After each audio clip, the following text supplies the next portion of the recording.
I'm not a lawyer, but do you remember the 29-year-old Memphis man that was beaten to death by 5 Memphis police officers? Well, the criminal trial for the officers began last week, so let me catch you up on everything that's happened before the verdict comes out.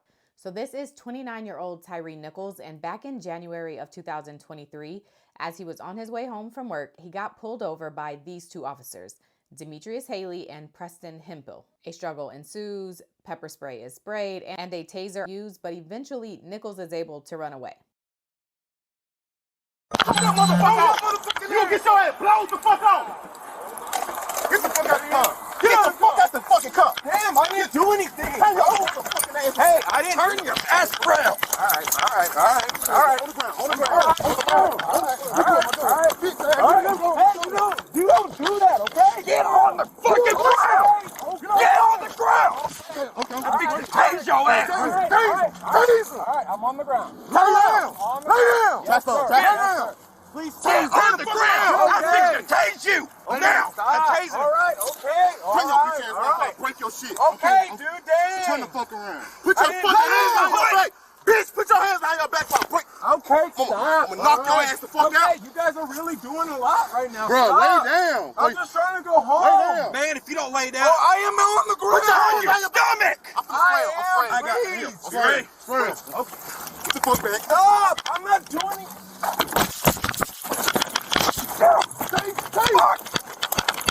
Please. Oh, shit. Where it rains and Ross. Taser was deployed. Suspect is running down Ross. Tyre Nichols is only a few blocks away from his mom's house, so he's running that way. But because the initial officers have already radioed about him running away, other officers are now on the lookout for him. And once Tyre is about 100 feet away from his mom's house, officers spot him. And according to prosecutors, because of what's called a run tax, which is apparently police slang for saying if you run from police, if and when they catch you, they are going to beat you. When officers catch Tyre, they beat, kick, pepper spray, and baton him. And because the neighborhood had cameras all around, much of this is caught on camera.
So paramedics are called to the scene, but the officers never tell them what truly happened to Tyre, so he's left sitting there for a while before he is actually tended to. Tyre is eventually taken to the hospital, and while that's happening, his mother, who again only lives a short distance away, is told what happened to him, kinda. I say about 8:30ish, 8:45, somewhere up in there.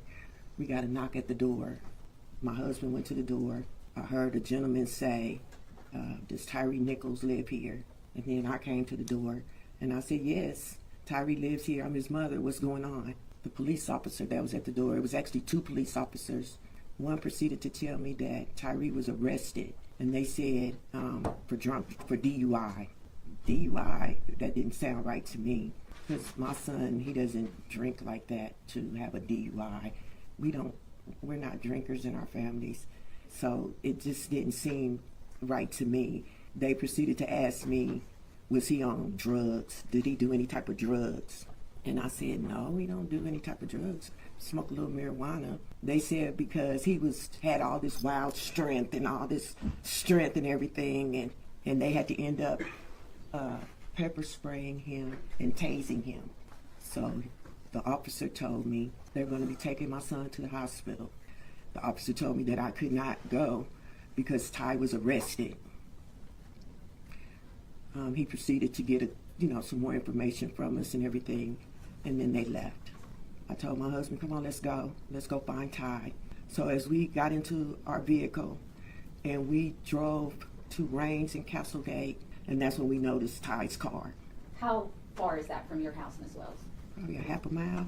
We immediately pulled over, and I got out the car and I started speaking to the officer that was there.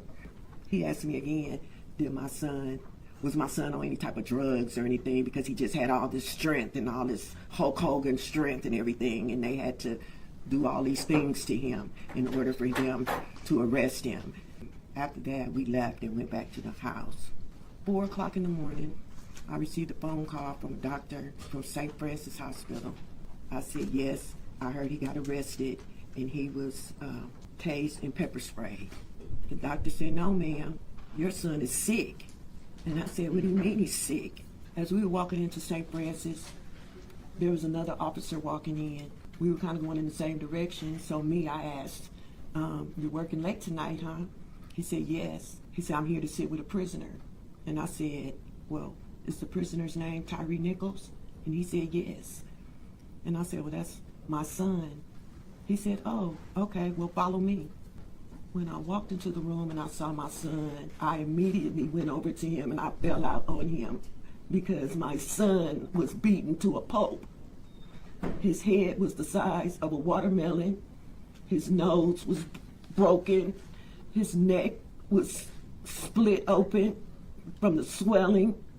He was bruised from head to toe.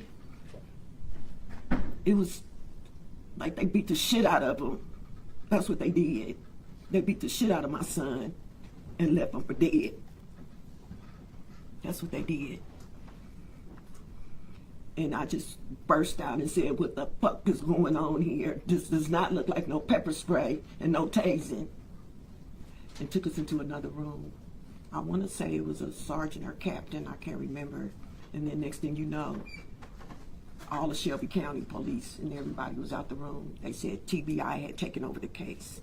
TBI is the Tennessee Bureau of Investigations, and this case was initially being investigated as an aggravated assault case, but once Tyre passed away, the charges escalated and all 5 of the officers were charged on the federal level as well as the state level. So these officers are facing these federal and state charges, and 2 of the 5 accept plea deals, including this man whose name is Desmond Mills. He was the one who batoned Tyre Nichols. And the way Desmond Mills' deal is set up is he enters these guilty pleas for both the federal and state case and has to testify against the other officers in trial, and in exchange for that, the federal prosecutors agree to recommend a sentence of no more than 15 years, which will run concurrently or at the same time as the state sentence. A little bit of a catch is that this recommendation is just a recommendation. It will ultimately be up to the federal judge to decide his sentence, and he could be sentenced up to life in prison. Now, before I play some of what Desmond Mills had to say on the stand, here's a clip of the judge introducing each of the defendants who are on trial. This is Mr. Justin Smith. Thanks, sir. You can have a seat. Next to him, Mr. Bean, if you can stand. This is Mr. Tadarius Bean. Thanks, sir. You can sit down. And Mr. Haley. This is Mr. Demetrius Haley.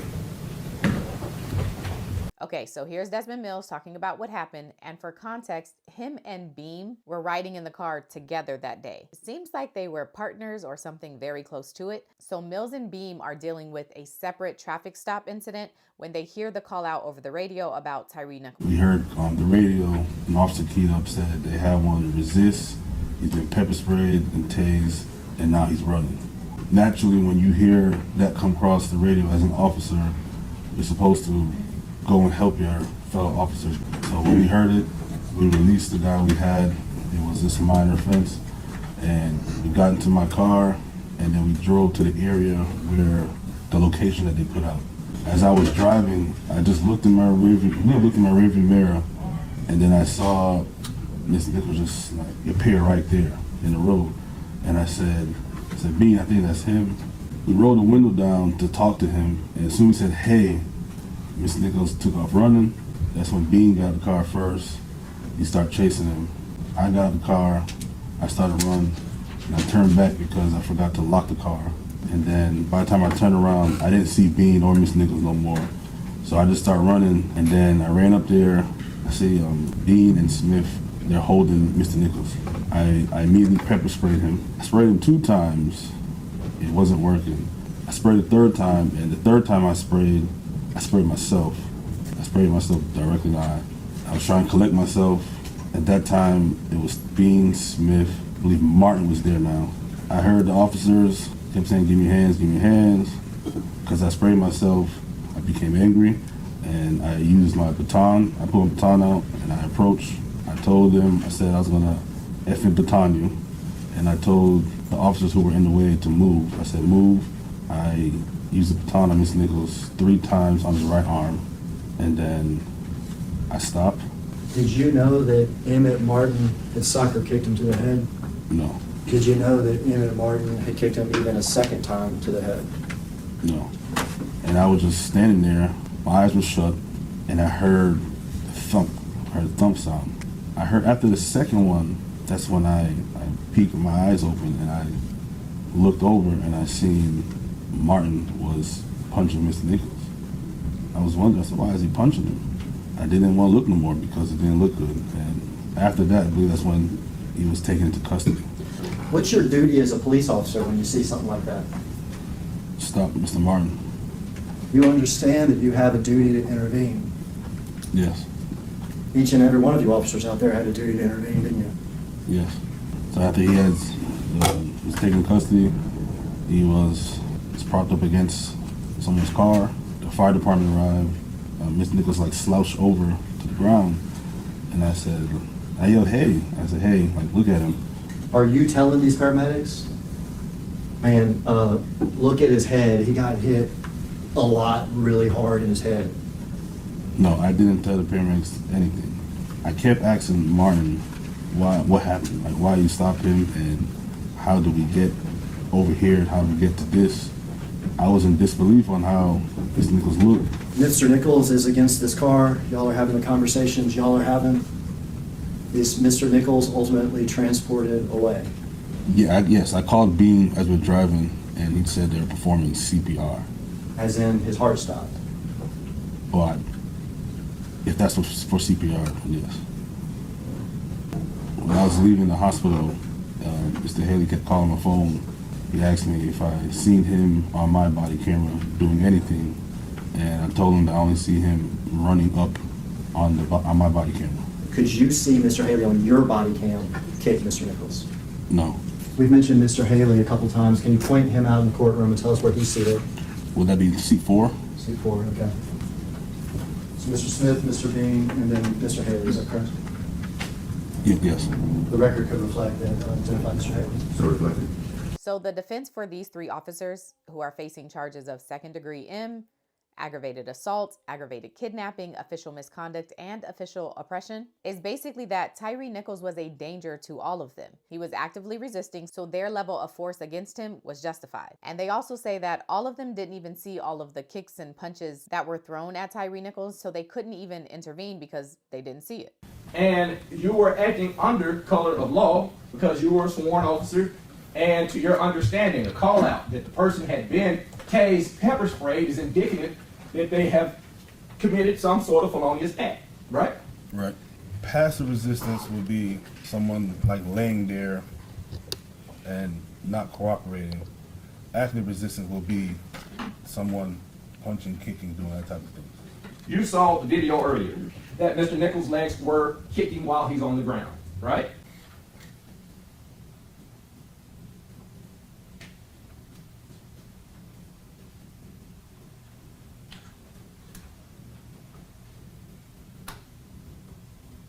Did you see his legs kicking at that time? Yes or no? At 20, 33, and 10 seconds. Yes. All right. He went up.